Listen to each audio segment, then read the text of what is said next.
ನಮಸ್ಕಾರ ರೈತ ಸ್ನೇಹಿತರೆ, ಇಂದು ನಿಮ್ಮೆಲ್ಲರಿಗೂ ಕೂಡ ಅತಿ ಮುಖ್ಯವಾದ ಮಾಹಿತಿ ಇದಾಗಿದೆ. ಬೆಳೆ ಹಾನಿ ಪರಿಹಾರ 2025-26ನೇ ಬಗ್ಗೆ ಸಂಪೂರ್ಣ ಮಾಹಿತಿ ಇಲ್ಲಿದೆ. ಈ ಬಾರಿ ಆಗಸ್ಟ್ ಸೆಪ್ಟೆಂಬರ್ನಲ್ಲಿ ಅತಿಯಾಗಿ ಸುರಿದ ಮಳೆಯಿಂದ, ಪ್ರವಾಹದಿಂದ ಮತ್ತು ಜೋರು ಮಳೆಯಿಂದ ಲಕ್ಷಾಂತರ ರೈತರ ಬೆಳೆಗಳು ನಾಶವಾಗಿದೆ. ರೈತರ ಆತಂಕದಿಂದ ಇದ್ದಾರೆ. ಆದರೆ ಸರ್ಕಾರ ಅಂತವರಿಗೆ ಈಗ ಸರ್ಕಾರದಿಂದ ಒಂದು ದೊಡ್ಡ ಗುಡ್ ನ್ಯೂಸ್ ಇದಾಗಿದೆ. ಬೆಳೆ ಹಾನಿ ಪರಿಹಾರ ಹಣ ರೈತರ ಖಾತೆಗೆ ಜಮವಾಗ್ತಾ ಇದೆ. ಯಾವ ಜಿಲ್ಲೆಗೆ ಹಣ ಜಮವಾಗ್ತಾ ಇದೆ, ಎಷ್ಟು ಪರಿಹಾರ ಸಿಗ್ತಾ ಇದೆ ಮತ್ತು ಯಾವ ದಿನದಂದು ರೈತರಿಗೆ ಬರ್ತಾ ಇದೆ ಮತ್ತು ಸ್ಟೇಟಸ್ ಹೇಗೆ ಚೆಕ್ ಮಾಡೋದು, ಇದನ್ನು ಹಣ ಪಡೆಯಲು ಯಾರ್ಯಾರೆಲ್ಲ ಅರ್ಹರು ಅಂತ ಕೂಡ ನಾನಿವತ್ತು ನಿಮ್ಗೆ ತಿಳಿಸ್ತಾ ಇದ್ದೇನೆ. ಸ್ನೇಹಿತರೆ, ಈ ಒಂದು ವಿಡಿಯೋನ ಯಾರೆಲ್ಲ ನೋಡ್ತಾ ಇದ್ದೀರೋ ಪ್ರತಿಯೊಬ್ಬರು ಕೂಡ ಕೊನೆವರೆಗೂ ನೋಡಿ. ಖಂಡಿತವಾಗಿ ನಿಮ್ಗೆ ಅರ್ಥವಾಗುವಂತದ್ದು, ಇಲ್ಲ ಅಂದ್ರೆ ಸ್ಕಿಪ್ ಮಾಡಿ ನೋಡಿದ್ರೆ ನಿಮ್ಗೆ ಅರ್ಥವಾಗುದಿಲ್ಲ. ಸ್ನೇಹಿತರೆ, ಯಾವ ಜಿಲ್ಲೆಗೆ ಹಣ ಬರ್ತಾ ಇದೆ, ಈ ಒಂದಿಷ್ಟು ಜಿಲ್ಲೆಗೆ ಹಣ ಬರ್ತಾ ಇದೆ ಮತ್ತು ನಿಮ್ಮ ಜಿಲ್ಲೆ ಇದರಲ್ಲಿಲ್ಲ ಅಂದ್ರೆ ಮುಂದಿನ ಹಂತದಲ್ಲಿ ಸಿಗ್ತಾ ಇರುವಂತದ್ದು. ಏಕೆಂದ್ರೆ ಹಂತ ಹಂತವಾಗಿ ರೈತರ ಖಾತೆಗೆ ಬೆಳೆ ಪರಿಹಾರ ಹಣ ಜಮವಾಗ್ತಾ ಇರುವಂತದ್ದು, ಅದರಿಂದ ತಿಳಿಸ್ತಾ ಇದ್ದೇನೆ. ಸ್ನೇಹಿತರೆ, ಸರ್ಕಾರದಿಂದ ಅಧಿಕೃತ ಮಾಹಿತಿ ಪ್ರಕಾರದಿಂದ ನಾನು ಕೂಡ ಈ ಒಂದು ವಿಡಿಯೋ ಮಾಡಿ ನಿಮ್ಗೆ ತಿಳಿಸ್ತಾ ಇದ್ದೇನೆ. ಪ್ರತಿಯೊಬ್ರು ಕೂಡ ಈ ಒಂದು ವಿಡಿಯೋನ ಸಂಪೂರ್ಣವಾಗಿ ನೋಡಿ. ಈ ಬಾರಿ ಸರ್ಕಾರ ಬಿಡುಗಡೆ ಮಾಡಿರುವ ಪರಿಹಾರ ಹಣ ಎಷ್ಟು ಅಂತ ನೋಡೋಣ. ಒಣ ಭೂಮಿ ಪ್ರದೇಶಕ್ಕೆ ಎಷ್ಟು ಮತ್ತು ನೀರಾವರಿ ಪ್ರದೇಶಕ್ಕೆ ಎಷ್ಟು ಮತ್ತು ತೋಟಗಾರಿಕೆ ಬೆಳೆಗೆ ಎಷ್ಟು ಅಂತ ಕೂಡ ನೋಡ್ಬಿಡೋಣ. ಸರ್ಕಾರದಿಂದ ಈ ಒಂದು ಹಣ ಸಿಗ್ತಾ ಇದೆ. ಕೇಂದ್ರ ಮತ್ತು ರಾಜ್ಯ ಸರ್ಕಾರದಿಂದ ರೈತರ ಖಾತೆಗೆ ಸಿಗ್ತಾ ಇರುವಂತದ್ದು ಈ ಸರಿ ಹೆಚ್ಚುವರಿ ಹಣವಾಗಿ ರೈತರ ಖಾತೆಗೆ ಜಮವಾಗ್ತಾ ಇರುವಂತದ್ದು. ಸ್ನೇಹಿತರೆ, ಇಲ್ಲಿ ಒಣ ಭೂಮಿ ಪ್ರದೇಶಕ್ಕೆ ಎಷ್ಟು ಸಿಗ್ತಾ ಇದೆ ಅಂತ ನೋಡೋದಾದ್ರೆ 17,000 ಪ್ರತಿ ಹೆಕ್ಟರ್ಗೆ ಸಿಗ್ತಾ ಇರುವಂತದ್ದು. ಜೋಳ ಮತ್ತು ರಾಗಿ, ಹತ್ತಿ, ತೊಗರಿ ಬೆಳೆಗಳಿಗೆ ಈ ಒಂದು ಪರಿಹಾರ ಸಿಗ್ತಾ ಇದೆ. ನೀರಾವರಿ ಪ್ರದೇಶಕ್ಕೂ ಕೂಡ ಈ ಒಂದು ಹಣ ಸಿಗ್ತಾ ಇದೆ ಮತ್ತು ನೀರಾವರಿ ಪ್ರದೇಶಕ್ಕೆ 25,000 ಸಿಗ್ತಾ ಇರುವಂತದ್ದು ಪ್ರತಿ ಹೆಕ್ಟರ್ಗೆ ಅಂತ ಕೂಡ ತಿಳಿಸಲಾಗಿದೆ. ತೋಟಗಾರಿಕೆ ಬೆಳೆಗಳಿಗೂ ಈ ಒಂದು ಹಣ ಸಿಗ್ತಾ ಇದೆ. ದೀರ್ಘಾವಧಿ ಬೆಳೆಗೆ ಈ ಒಂದು ಅವಕಾಶ ಕಲ್ಪಿಸಲಾಗಿದೆ. ಇಲ್ಲಿ ತೇಗು, ಅಡಿಕೆ, ದ್ರಾಕ್ಷಿ, ಬಾಳೆ ಹಾಳಾದರೆ 31,000ದಿಂದ 45,000 ವರೆಗೂ ಕೂಡ ಸಿಗ್ತಾ ಇದೆ ಪ್ರತಿ ಹೆಕ್ಟರ್ಗೆ ಅಂತ ಕೂಡ ತಿಳಿಸಲಾಗಿದೆ. ಸಣ್ಣ ಮತ್ತು ಅತಿ ಸಣ್ಣ ರೈತರಿಗೆ ಮಾತ್ರ ಈ ಒಂದು ಅವಕಾಶ ಸಿಗ್ತಾ ಇರುವಂತದ್ದು. ಈಗಾಗಲೇ ಹಣ ಬಂದಿರುವ ಪ್ರಮುಖ ಜಿಲ್ಲೆಗಳನ್ನು ಕೂಡ ನೋಡ್ಬಿಡೋಣ. ಸ್ನೇಹಿತರೆ, ಈ ಒಂದು ವಿಡಿಯೋನ ಮುಂದುವರಿಸುವ ಮೊದಲು ನೀವೇನಾದ್ರೂ ಮೊದಲನೇ ಬಾರಿಗೆ ನಮ್ಮ ಚಾನಲ್ಗೆ ಭೇಟಿ ನೀಡಿದ್ರೆ ಹಾಗೂ ಯಾರು ಕೂಡ ಇನ್ನೂ ಸಬ್ಸ್ಕ್ರೈಬ್ ಆಗದಿದ್ದರೆ ಈ ಕೆಳಗಡೆ ಕಾಣುವ ಸಬ್ಸ್ಕ್ರೈಬ್ ಬಟನ್ ಮೇಲೆ ಕ್ಲಿಕ್ ಮಾಡಿಬಿಟ್ಟು ಪ್ರತಿಯೊಬ್ರು ಕೂಡ ಸಬ್ಸ್ಕ್ರೈಬ್ ಮಾಡ್ಕೊಳ್ಳಿ. ಹಾಗೆ ಯಾರೆಲ್ಲ ಈ ಒಂದು ವಿಡಿಯೋನ ನೋಡ್ತಾ ಇದ್ದೀರೋ ಒಂದೇ ಒಂದು ತಪ್ಪದೆ ಲೈಕ್ ಅನ್ಕೊಟ್ಟು ನಿಮ್ಮ ಸ್ನೇಹಿತರಿಗೂ ಈ ಒಂದು ವಿಡಿಯೋನ ಶೇರ್ ಮಾಡಿ, ಲೈಕ್ ಮಾಡಿ, ಶೇರ್ ಮಾಡಿ, ಹಾಗೆ ಸಬ್ಸ್ಕ್ರೈಬ್ ಮಾಡ್ಕೊಳ್ಳಿ ಅಂತ ತಿಳಿಸ್ತಾರೆ. ಸಬ್ಸ್ಕ್ರೈಬ್ ಮಾಡ್ಕೊಳ್ಳೋದ್ರಿಂದ ಸರ್ಕಾರದಿಂದ ಯಾವುದೇ ಒಂದು ಹೊಸ ಯೋಜನೆ ಬಿಟ್ಟರು ಕೂಡ ನಾನು ಆದಷ್ಟು ಬೇಗ ನಿಮ್ಗೆ ತಿಳಿಸ್ತಾ ಇದ್ದೇನೆ. ಸ್ನೇಹಿತರೆ, ಇಲ್ಲಿ ಜಿಲ್ಲೆ ಲಿಸ್ಟ್ ಅನ್ನು ಕೂಡ ನೋಡ್ಬಿಡೋಣ. ರೈತರಿಗೆ ಈಗಾಗಲೇ ಹಣ ಬರುವ ಪ್ರಮುಖ ಜಿಲ್ಲೆಯ ಲಿಸ್ಟು ಇದಾಗಿದೆ. ಸರ್ಕಾರದ ಪ್ರಕಾರದಿಂದ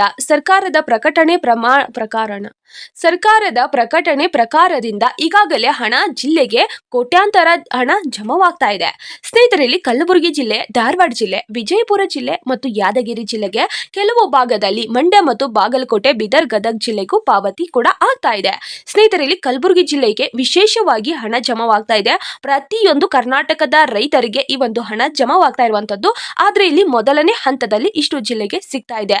ಈ ಒಂದಷ್ಟು ಜಿಲ್ಲೆಗೂ ಕೂಡ ಹಣ ಬಿಡುಗಡೆ ಆಗಿದೆ. ಆದರೆ ರೈತರ ಖಾತೆಗೆ ಇನ್ನೂ ತಲುಪಿಲ್ಲ. ಯಾವಾಗ ತಲುಪುತ್ತದೆ ಅಂತ ಕೂಡ ನೋಡೋಣ. ಅದಕ್ಕೂ ಮೊದಲು ಇಲ್ಲಿ ಕಲಬುರಗಿ ಜಿಲ್ಲೆಗೆ ವಿಶೇಷವಾಗಿ ಮಾಹಿತಿ ರೈತರ ಖಾತೆಗೆ ಜಮವಾಗ್ತಾ ಇದೆ. ಸಚಿವರಾದ ಪ್ರಿಯಾಂಕ ಖರ್ಗೆ ಅವರು ನವೆಂಬರ್ 17ರಂದು ನೀಡಿರುವ ಮಾಹಿತಿ ಇದಾಗಿದೆ. ಕಲಬುರಗಿ ಜಿಲ್ಲೆಯಲ್ಲಿ ಈ ಬಾರಿ 250.97 ಕೋಟಿ ಪರಿಹಾರ ಸಿಗ್ತಾ ಇದೆ. ಇನ್ನು 4-5 ದಿನದಲ್ಲಿ ರೈತರ ಖಾತೆಗೆ ಜಮವಾಗುತ್ತದೆ ಅಂತ ಕೂಡ ತಿಳಿಸಿದ್ರು. 3.26 ಲಕ್ಷ ರೈತರಿಗೆ ಈ ಒಂದು ಹಣ ಜಮವಾಗ್ತಾ ಇದೆ ಅಂತ ಕೂಡ ತಿಳಿಸಲಾಗಿದೆ. ಬೆಳೆ ವಿಮೆ ಮಾಡಿಸಿದವರಿಗೆ ಹೆಚ್ಚುವರಿ 243 ಕೋಟಿ ಈಗ ಜಮವಾಗ್ತಾ ಇದೆ ಅಂತ ಕೂಡ ತಿಳಿಸಲಾಗಿದೆ. ಇದು ರಾಜ್ಯದಲ್ಲಿ ಈಗಾಗಲೇ ಸಿಗುತ್ತಿರುವ ಅತ್ಯಂತ ದೊಡ್ಡ ಮೊತ್ತ ಅಂತ ಕೂಡ ತಿಳಿಸಲಾಗಿದೆ. ಅಂದ್ರೆ ಕರ್ನಾಟಕದಲ್ಲಿ, ಹೌದು, ನಮ್ಮ ರಾಜ್ಯದ ಕರ್ನಾಟಕದಲ್ಲಿ ಪ್ರತಿ ರೈತರಿಗೂ ಈ ಒಂದು ಹಣ ತಲುಪ್ತಾ ಇದೆ. ಆದ್ರೆ ಇಲ್ಲಿ ಕಲಬುರಗಿ ಜಿಲ್ಲೆಯಲ್ಲಿ ಅತಿ ಹೆಚ್ಚು ರೈತರಿಗೆ ಈ ಒಂದು ಹಣ ಸಿಗ್ತಾ ಇದೆ. ಕಲಬುರಗಿ ಜಿಲ್ಲೆಗೆ ರೈತರಿಗೆ ಬೆಳೆ ಹಾನಿ ಬಹಳಷ್ಟು ಆಗಿರುವ ಕಾರಣಗಳಿಂದ ಈ ಒಂದು ಹಣ ಕಲಬುರಗಿ ಜಿಲ್ಲೆಗೆ ವೇಗವಾಗಿ ಮತ್ತು ಅತಿ ಹೆಚ್ಚು ಹಣವಾಗಿ ಸಿಗ್ತಾ ಇರುವಂತದ್ದು. 243 ಕೋಟಿ ಹಣವನ್ನು ಕೂಡ ಬಿಡುಗಡೆ ಮಾಡ್ತಾ ಇದ್ದಾರೆ. ಈ ಒಂದು ಹಣ ಯಾವಾಗ ಜಮವಾಗುತ್ತದೆ? ಪ್ರತಿಯೊಂದು ಕರ್ನಾಟಕದ ಜಿಲ್ಲೆಗೂ ಹಣ ಜಮವಾಗುವಂತದ್ದು.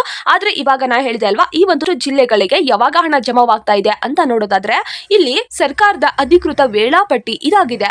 ಅಕ್ಟೋಬರ್ ಅಂತ್ಯದಲ್ಲಿ ಪಾವತಿ ಪ್ರಾರಂಭವಾಗಿದೆ. ಈ ಒಂದು ಹಣವನ್ನು ನಾವು ಹಾಕಬೇಕು ಅನ್ನೋದಕ್ಕೆ ಪಾವತಿಯನ್ನು ಆರಂಭಿಸಿದ್ದಾರೆ. ನವೆಂಬರ್ ಮೊದಲನೇ ವಾರದಲ್ಲಿ ದೊಡ್ಡ ಪ್ರಮಾಣದ ಹಣ ಜಮವಾಗಿದೆ. ಅಂದ್ರೆ ಕೇಂದ್ರ ಸರ್ಕಾರದಿಂದ ರಾಜ್ಯ ಸರ್ಕಾರಕ್ಕೆ ಹಣ ಜಮವಾಗಿದೆ. ಡಿಸೆಂಬರ್ ಮೊದಲನೇ ವಾರದಲ್ಲಿ ಎಲ್ಲಾ ಅರ್ಹ ರೈತರಿಗೆ ಖಚಿತವಾಗಿ ಬರುತ್ತದೆ ಅಂತ ಕೂಡ ತಿಳಿಸಲಾಗಿದೆ. ಅಂದ್ರೆ ಇವಾಗ ಈ ಒಂದು ಹಣವನ್ನು ಹಾಕ್ಲಿಕ್ಕೆ ಆರಂಭಿಸ್ತಾ ಇದ್ದಾರೆ.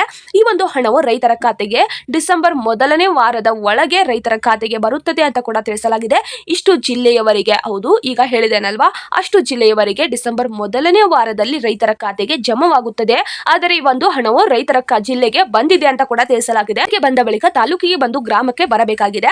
ಅದಕ್ಕೋಸ್ಕರ ಇಲ್ಲಿ ಇನ್ನು ಒಂದು ವಾರದ ಒಳಗಡೆ ರೈತರ ಖಾತೆಗೆ ಹಣ ಜಮವಾಗುತ್ತದೆ ಅಂತ ಕೂಡ ತಿಳಿಸಲಾಗಿದೆ. ಇವಾಗ ಹೇಳಿದೆ ಅಲ್ವಾ, ಇಷ್ಟು ಜಿಲ್ಲೆಯ ರೈತರಿಗೆ ಮಾತ್ರ. ಉಳಿದ ಜಿಲ್ಲೆಯವರಿಗೂ ಕೂಡ ಈ ಒಂದು ಹಣ ಜಮವಾಗುತ್ತದೆ. ಆದ್ರೆ ಹಂತ ಹಂತವಾಗಿ ಬರೋದಕ್ಕೆ ಸ್ವಲ್ಪ ಲೇಟ್ ಆಗಿರುವ ಕಾರಣಗಳಿಂದ ಹಣ ರೈತರ ಖಾತೆಗೆ ಜಮವಾಗುವಂತದ್ದು. ಈ ಒಂದು ಹಣವನ್ನು ಕೂಡ ಕೇಂದ್ರದಿಂದ ರಾಜ್ಯಕ್ಕೆ ಬಿಡುಗಡೆ ಮಾಡಿದ್ದಾರೆ ಅಂದ್ಬಳಕ ಈ ಒಂದು ಹಣ ನಿಮ್ಮ ಖಾತೆಗೆ ಬಂದೇ ಬರುವಂತದ್ದು. ಆದಷ್ಟು ಬೇಗ ಬರಲಿ, ಬಹಳಷ್ಟು ರೈತರು ಕಾಯ್ತಾ ಇದ್ದಾರೆ ಅಂತ ಕೂಡ ನಾವು ಬಹಳಷ್ಟು ಮನವಿ ಮಾಡ್ಕೊಂಡಿದ್ದೇವೆ ಸರ್ಕಾರದೊಡನೆ. ಆದ್ರೆ ಈ ಒಂದು ಹಣವು ಸರ್ಕಾರದಿಂದ ಬಿಡುಗಡೆ ಆಗ್ತಾ ಇದೆ, ರೈತರ ಖಾತೆಗೆ ಆದಷ್ಟು ಬೇಗ ಬರುತ್ತದೆ, ನಿಮ್ಗೆ ಈ ಒಂದು ಹಣ ಬಂದೇ ಬರುವಂತದ್ದು ಅಂತ ಕೂಡ ನಾವು ಭರವಸೆಯನ್ನು ಕೂಡ ನೀಡ್ತಾ ಇದ್ದೇವೆ. ಸ್ನೇಹಿತರೆ, ಇಲ್ಲಿ ಕಂದಾಯ ಸಚಿವರಾದ ಕೃಷ್ಣ ಬೈರೇಗೌಡ ಅವರು ಕೂಡ ರೈತರಿಗೆ ಒಂದು ಮಾಹಿತಿಯನ್ನು ತಿಳಿಸಿದ್ದಾರೆ. ನಾವು ಕರ್ನಾಟಕದ ಪ್ರತಿ ರೈತರಿಗೂ ಹಣವನ್ನು ಜಮಾ ಮಾಡ್ತೇವೆ, ಈ ಒಂದು ಹಣವು ಅವರಿಗೆ ಹೋಗಬೇಕಾಗಿದೆ. ಕಂದಾಯ ಸಚಿವರು ಇವರು ಕೃಷ್ಣ ಬೈರೇಗೌಡ ಅವರು ಕೂಡ ಈ ಒಂದು ಮಾಹಿತಿಯನ್ನು ತಿಳಿಸಿದ್ದಾರೆ. ಒಬ್ಬರು ಅರ್ಹ ರೈತರಿಗೆ ಬಿಟ್ಟು ಇನ್ನೊಬ್ಬರಿಗೆ ನಾವು ಹಣವನ್ನು ನೀಡೋದಿಲ್ಲ, ಪ್ರತಿ ಅರ್ಹ ರೈತರಿಗೆ ಹಣವನ್ನು ಹಾಕ್ತೀವಿ ಅಂತ ಕೂಡ ಖಚಿತಪಡಿಸಿದ್ದಾರೆ. ಅದು ಹಣವನ್ನು ಪಡೆಯಲು ನೀವು 3 ಕೆಲಸವನ್ನು ಮಾಡಲೇಬೇಕಾಗಿದೆ. ಈ ಒಂದು 3 ಕೆಲಸವನ್ನು ನೀವು ಕಡ್ಡಾಯವಾಗಿ ಮಾಡಿದ್ರೆ ಖಂಡಿತವಾಗಿ ನಿಮ್ಗೆ ಹಣ ಆದಷ್ಟು ಬೇಗ ಜಮವಾಗುವಂತದ್ದು. ಮೊದಲನೆಯದು ರೈತ ನೋಂದಣಿ ಹಾಗೂ ಏಕೀಕೃತ ಲಾಭ ಪಡೆದವರ ಮಾಹಿತಿ ವ್ಯವಸ್ಥೆ ಇದಾಗಿದೆ. ಎಲ್ಲಾ ರೈತರಿಗೂ ಕೂಡ ಈ ಒಂದು ಮಾಹಿತಿ ಸಿಗ್ತಾ ಇರುವಂತದ್ದು. ಕರ್ನಾಟಕದಲ್ಲಿ ಪ್ರತಿ ರೈತರಿಗೂ ಈ ಒಂದು ಅವಕಾಶ ಸಿಗ್ತಾ ಇರುವಂತದ್ದು. ಇದೊಂದು ರೈತ ನೋಂದಣಿ ಹಾಗೂ ಏಕೀಕೃತ ಲಾಭ ಪಡೆದವರ ಮಾಹಿತಿ ವ್ಯವಸ್ಥೆಗೆ ನೀವು ಲಿಂಕ್ ಆಗಿದ್ರೆ ಅಂದ್ರೆ ಈ ಒಂದು ಮಾಹಿತಿ ಪ್ರತಿ ರೈತರಲ್ಲಿ ಇರಬೇಕು. ನಿಮ್ಮ ಆಧಾರ್ ಕಾರ್ಡ್, ನಿಮ್ಮ ಫೋನ್ ನಂಬರ್ ಮತ್ತು ನೀವು ಯಾವುದೇ ಒಂದು ವ್ಯವಸ್ಥೆಗೆ ಅಪ್ಲಿಕೇಶನ್ ಹಾಕಬೇಕಂದ್ರೂ ಕೂಡ ಈ ಒಂದು ರೈತ ನೋಂದಣಿಯನ್ನು ನೀವು ಮಾಡಿಸಿರ್ಲೇಬೇಕು ಅಂತ ಕೂಡ ತಿಳಿಸಲಾಗಿದೆ. ಪ್ರತಿ ರೈತರು ಕೂಡ ರೈತ ನೋಂದಣಿಯನ್ನು ಮಾಡಿಸಿಕೊಳ್ಳಿ ಅಂತ ಕೂಡ ನಾನು ತಿಳಿಸ್ತಾ ಇದ್ದೇನೆ. ಎರಡನೆಯದು ಬ್ಯಾಂಕ್ ಇ-ಕೆವೈಸಿ ಮತ್ತು NPIC ಮ್ಯಾಪಿಂಗ್. ಇದು ಅತ್ಯಂತ ಮುಖ್ಯವಾಗಿದೆ. ನಿಮ್ಮ ಬ್ಯಾಂಕ್ ಖಾತೆಗೆ ಹೋಗಿ ಆಧಾರ್ ಬ್ಯಾಂಕ್ ಖಾತೆಗೆ ಲಿಂಕ್ ಆಗಿದೆಯಾ ಇಲ್ವಾ ಅಂತ ಕೂಡ ಚೆಕ್ ಮಾಡಿಸಿಕೊಳ್ಳಿ. ಮತ್ತು NPIC ಮ್ಯಾಪಿಂಗ್ ಆಗಿದ್ರೆ ಮಾತ್ರ ಈ ಒಂದು ಹಣ ನಿಮ್ಮ ಖಾತೆಗೆ ಬರುವಂತದ್ದು, ಇದನ್ನು ಕೂಡ ಚೆಕ್ ಮಾಡಿಸಿಕೊಳ್ಳಿ. ಮತ್ತು PM ಕಿಸಾನ್ ಬೆಳೆ ಪರಿಹಾರ ಹಣ ರೈತರ ಖಾತೆಗೆ DBT ಮೂಲಕ ನೇರವಾಗಿ ಬರೋದಕ್ಕೆ ಈ ಒಂದು ಮ್ಯಾಪಿಂಗ್ ನಿಮ್ಗೆ ಅತಿ ಮುಖ್ಯವಾಗಿ ಬೇಕೇ ಬೇಕಾಗಿದೆ ಅಂತ ಕೂಡ ತಿಳಿಸಲಾಗಿದೆ. ಒಂದ್ಸರಿ ಚೆಕ್ ಮಾಡಿಸ್ಕೊಂಡ್ಬಿಡಿ. ಮತ್ತು ಸ್ನೇಹಿತರೆ, ಮೂರನೆಯದು ನಿಮ್ಮ ಹೆಸರು ಸರಿ ಹೊಂದಿದೆಯಾ ಇಲ್ವಾ ಅಂತ ಕೂಡ ನೋಡೋದು. ಅಂದ್ರೆ ಬ್ಯಾಂಕ್ ಖಾತೆಯಲ್ಲಾಗಿರ್ಬೋದು, ಆಧಾರ್ ಕಾರ್ಡ್ ಅಲ್ಲಿ ಆಗಿರ್ಬೋದು ಮತ್ತು RTC ಆಗಿರ್ಬೋದು, ಈ ಒಂದು 3ರಲ್ಲಿ ನಿಮ್ಮ ಹೆಸರು ಒಂದೇ ಇರಬೇಕು. ಹೌದು, ಆಧಾರ್ ನಲ್ಲಿ, RTC ಅಲ್ಲಿ ಮತ್ತು ಬ್ಯಾಂಕ್ ಪಾಸ್ಬುಕ್ಕಿನಲ್ಲಿ ನಿಮ್ಮ ಹೆಸರು ಒಂದೇ ತರವಿರಬೇಕು. ಒಂದು ಅಕ್ಷರನೂ ಕೂಡ ಮಿಸ್ಟೇಕ್ ಆಗಿರಬಾರ್ದು ಅಂತ ಕೂಡ ತಿಳಿಸಲಾಗಿದೆ.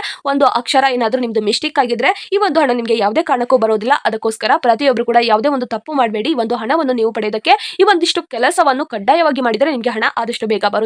ಸ್ನೇಹಿತರೆ, ಇಲ್ಲಿ ಬೆಳೆ ಪರಿಹಾರ ಹಣ ಯಾವ ರೀತಿ ಚೆಕ್ ಮಾಡಬೇಕು ಅಂತ ನೋಡೋದಾದ್ರೆ, ಇಲ್ಲಿ ಬಹಳಷ್ಟು ರೈತರು ಬೆಳೆ ಪರಿಹಾರ ಹಣವನ್ನು ನಮ್ಗೆ ಇವತ್ತು ಬಂತ ನಾಳೆ ಬಂತ ಅಂತ ನೋಡೋರು ಬಹಳಷ್ಟು ಇದ್ದಾರೆ.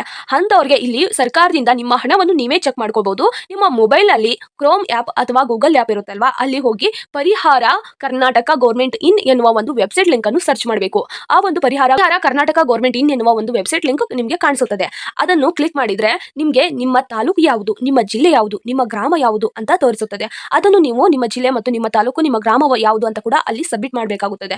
ಆದ ನಂತರ ಗೆಟ್ ರಿಪೋರ್ಟ್ ಎನ್ನುವುದನ್ನು ಒತ್ತಿಕ್ಕಿದ ಬಳಿಕ ಆಧಾರ್ ನಂಬರ್ ಅನ್ನು ಕೂಡ ನಮೂದಿಸಿದ ನಂತರ ಡೈರೆಕ್ಟ್ ಸ್ಟೇಟಸ್ ಕ್ಲಿಕ್ ಮಾಡಿದ ತಕ್ಷಣ ನಿಮಗೆ ಜಮವಾಗುತ್ತದೆಯಾ ಇಲ್ವಾ ಅಂತ ಕೂಡ ತೋರಿಸುತ್ತದೆ. ಮತ್ತು ಯಾವ ದಿನಾಂಕಿಗೆ ಹಣ ಬರುತ್ತದೆ ಅಂತ ಕೂಡ ಅಲ್ಲಿ ತೋರಿಸಲಾಗುತ್ತದೆ. ಪ್ರತಿಯೊಬ್ಬರು ಕೂಡ ಈ ರೀತಿ ಚೆಕ್ ಮಾಡ್ಕೊಳ್ಳಿ ಅಂತ ಕೂಡ ನಾನು ತಿಳಿಸ್ತಾ ಇದ್ದೇನೆ. ಸಹಾಯಕ್ಕಾಗಿ ಸಂಪರ್ಕಿಸಬೇಕಾದ ಹೆಲ್ಪ್ಲೈನ್ ನಂಬರ್ ಅನ್ನು ಕೂಡ ಸರ್ಕಾರ ನೀಡಲಾಗಿದೆ. ಸ್ನೇಹಿತರೆ, ಈ ಒಂದು ವಿಡಿಯೋ ತುಂಬಾನೇ ಇಂಪಾರ್ಟೆಂಟ್ ಆಗಿರುವ ಕಾರಣಗಳಿಂದ ನಾನು ನಿಮಗೆ ಈ ಒಂದು ವಿಡಿಯೋ ಮಾಹಿತಿ ತಿಳಿಸ್ತಾ ಇದ್ದೇನೆ. ಬೆಳೆ ಪರಿಹಾರ ಹಣ ಇನ್ನೂ ತಡವಾಗ್ತಾ ಇದೆ, ಈ ಒಂದು ಹಣ ನಮಗೆ ಬರುತ್ತಾ ಬರೋದಿಲ್ವಾ ಅನ್ನುವ ಒಂದು ಸಮಸ್ಯೆ ಇದ್ರೆ ನೀವೇನ್ ಮಾಡ್ಬೇಕಂದ್ರೆ ಇಲ್ಲಿ ಹೆಲ್ಪ್ಲೈನ್ ನಂಬರ್ ಅನ್ನು ಕೂಡ ನಾನು ನಿಮಗೆ ನೀಡಿರ್ತೇನೆ. ಈ ಒಂದು ಹೆಲ್ಪ್ಲೈನ್ ನಂಬರ್ಗೆ ನೀವು ಕರೆ ಮಾಡಿದ್ರೆ ಅವರು ನಿಮಗೆ ಯಾವುದೇ ಒಂದು ಇ-ಕೆವೈಸಿ ತೊಂದರೆ ಇದ್ರೂ ಹೇಳ್ತಾರೆ, ಮತ್ತು ಏನಾದ್ರೂ ಸರಿ ಇಲ್ಲ ಅಂದ್ರೂ ಕೂಡ ಹೇಳ್ತಾರೆ, ಮತ್ತು ಯಾವಾಗ ಹಣ ಬರುತ್ತದೆ ಅಂತ ಕೂಡ ತಿಳಿಸ್ತಾರೆ. ಈ ಒಂದು ನಂಬರ್ಗೆ ನೀವು ಕರೆ ಮಾಡೋದ್ರಿಂದ. ಸ್ನೇಹಿತರೆ, ಇಲ್ಲಿ ಯಾವ ನಂಬರ್ ಅಂತ ಹೇಳ್ತೇನೆ, ನೋಟ್ ಮಾಡ್ಕೊಂಡ್ಬಿಡಿ. ಇಲ್ಲಿ 1800 425 6233. ಹೌದು ಸ್ನೇಹಿತರೆ, ಈ ಒಂದು ಸಂಖ್ಯೆ ಆಗಿದೆ. ಮತ್ತು ಇನ್ನೂ ಒಂದು ನಂಬರ್ ಇದೆ 1967. ಈ ಒಂದು ರಾಜ್ಯ ಹೆಲ್ಪ್ಲೈನ್ ನಂಬರ್ಗೆ ನೀವು ಕರೆ ಮಾಡಿದ್ರೆ ಖಂಡಿತವಾಗಿ ಅವರು ನಿಮಗೆ ಸಹಾಯ ಮಾಡ್ತಾರೆ. ಅಥವಾ ನಿಮ್ಮ ಹತ್ತಿರದ ರೈತ ಸಂಪರ್ಕ ಕೇಂದ್ರ ಇರ್ತಾವ, ಮತ್ತು ಗ್ರಾಮ ಲೆಕ್ಕಾಧಿಕಾರಿ ಕೇಂದ್ರ ಇರ್ತಾವ, ತಹಸೀಲ್ದಾರ್ ಕಚೇರಿ ಕೇಂದ್ರ ಇರ್ತಾವಲ್ವಾ, ಅಲ್ಲಿ ಹೋಗಿ ನೀವು ಈ ಒಂದು ಮಾಹಿತಿಯನ್ನು ಅವ್ರಿಗೆ ತಿಳಿಸಿದ್ರೆ ನಿಮ್ಗೆ ಹಣ ಯಾವಾಗ ಬರುತ್ತದೆ ಅಂತ ಕೂಡ ಅವರು ನಿಮಗೆ ತಿಳಿಸ್ತಾರೆ. ರೈತರೇ, ನಿಮ್ಮ ಆದಾಯ ಕಳೆದು ಹೋಗದಂತೆ, ಯಾವುದೇ ಕಷ್ಟ ಬಾರದಂತೆ ಸರ್ಕಾರ ಈ ಬಾರಿ ವೇಗವಾಗಿ ಸ್ಪಂದಿಸಿದೆ. ಪ್ರತಿಯೊಬ್ಬರು ಕೂಡ ಈ ಒಂದು ಹಣವನ್ನು ಪಡೆದುಕೊಳ್ಳಿ, ರೈತ ನೋಂದಣಿಯನ್ನು ಮಾಡಿಸಿ, ಮತ್ತು ಇ-ಕೆವೈಸಿ ಕಂಪ್ಲೀಟ್ ಆಗಿದೆಯಾ ಇಲ್ವಾ ಅಂತ ಕೂಡ ಚೆಕ್ ಮಾಡಿಸಿಕೊಳ್ಳಿ. NPIC ಮ್ಯಾಪಿಂಗ್ ಸರಿಯಾಗಿದೆಯಾ ಇಲ್ವಾ ಅಂತ ಕೂಡ ಚೆಕ್ ಮಾಡಿಸಿಕೊಳ್ಳಿ. ನಿಮ್ಮ ಖಾತೆಗೆ ಪರಿಹಾರ ಹಣ ಖಂಡಿತವಾಗಿ ಬಂದೇ ಬರುವಂತದ್ದು. ಸ್ನೇಹಿತರೆ, ನಿಮ್ಮ ಬೆಳೆಯ ಭವಿಷ್ಯ ಚಿನ್ನದಂತೆ ಬೆಳಗಲಿ, ನಿಮ್ಮ ಕುಟುಂಬ ಸದಾ ಸುಖ ಶಾಂತಿಯಲ್ಲಿರಲಿ. ನಮಸ್ಕಾರ ಸ್ನೇಹಿತರೆ, ಈ ಒಂದು ವಿಡಿಯೋ ನಿಮಗೆ ಉಪಯುಕ್ತವಾಗಿದೆ ಅಂತ ಅನ್ಸಿದ್ರೆ ಒಂದೇ ಒಂದು ತಪ್ಪದೆ ಲೈಕ್ ಅನ್ನು ಕೊಟ್ಟು ನಿಮ್ಮ ಸ್ನೇಹಿತರಿಗೂ ಈ ಒಂದು ವಿಡಿಯೋನ ಶೇರ್ ಮಾಡಿ. ಹಾಗೆ ಯಾರೆಲ್ಲ ಇನ್ನೂ ಸಬ್ಸ್ಕ್ರೈಬ್ ಮಾಡ್ಕೊಂಡಿಲ್ವೋ ಬೇಗ ಸಬ್ಸ್ಕ್ರೈಬ್ ಮಾಡ್ಕೊಳ್ಳಿ. ಸಬ್ಸ್ಕ್ರೈಬ್ ಮಾಡ್ಕೊಳ್ಳೋದ್ರಿಂದ ಸರ್ಕಾರದಿಂದ ಯಾವುದೇ ಒಂದು ಹೊಸ ಯೋಜನೆ ಬಿಟ್ಟರು ನಾನು ಆದಷ್ಟು ಬೇಗ ನಿಮಗೆ ತಿಳಿಸ್ತೇನೆ. ಬೇಗ ಸಬ್ಸ್ಕ್ರೈಬ್ ಮಾಡ್ಕೊಳ್ಳಿ ಅಂತ ಕೂಡ ತಿಳಿಸ್ತೇನೆ. ಸ್ನೇಹಿತರೆ, ಧನ್ಯವಾದಗಳು.